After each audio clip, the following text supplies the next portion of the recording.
Bonjour mesdames et messieurs, bienvenue dans cette antenne d'Azora Plus. Et aujourd'hui nous allons parler de la situation électorale en République démocratique du Congo. Et aujourd'hui nous allons parler de la situation parce que depuis 6 heures, de milliers des électeurs étaient présents dans différents bureaux de vote. Alors comment était la situation? Abonnez-vous massivement sur notre chaîne YouTube pour vous relater de la situation des élections en République démocratique du Congo.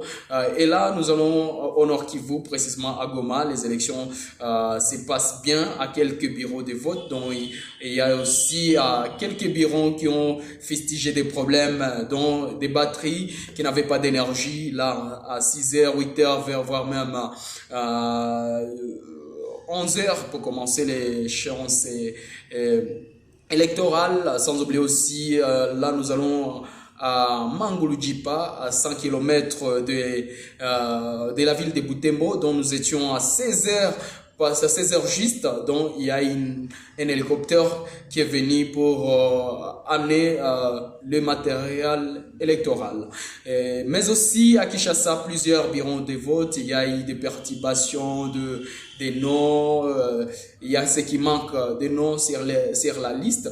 Il y a beaucoup de problèmes qui se déroulent en République démocratique du Congo. En Bujimaï, il y a un centre vandalisé, un centre de vote vandalisé, mais aussi des machines à voter apporter beaucoup de problèmes. Donc, c'est ça l'actualité. Nous sommes en train toujours de vous faire vivre ce qui se passe actuellement en République démocratique du Congo. Tandis qu'à Bukavu, Vital Kamerhe remercie ses électeurs en disant qu'avec beaucoup de foule comme ça, c'est une grande chose. Nous sommes en train de te faire vivre la situation, ce qui se passe en République démocratique du Congo. Mais aussi, il y a là où les votes, je peux dire quelques bureaux de vote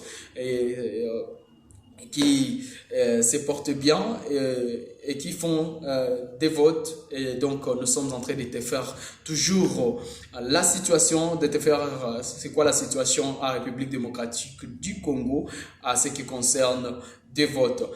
Abonnez-vous massivement pour te faire vivre toujours l'actualité du jour, mais sur la guerre du 1-23, nous parlons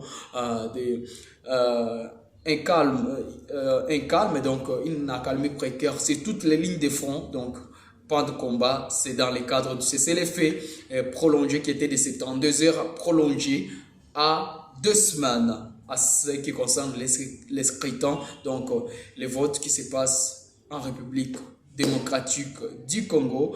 Donc on commence les élections présidentielles, les élections des députés, donc et aussi les élections députés nationaux, provinciaux et des conseillers municipaux. N'oubliez pas de vous abonner sur notre chaîne YouTube Azora Plus.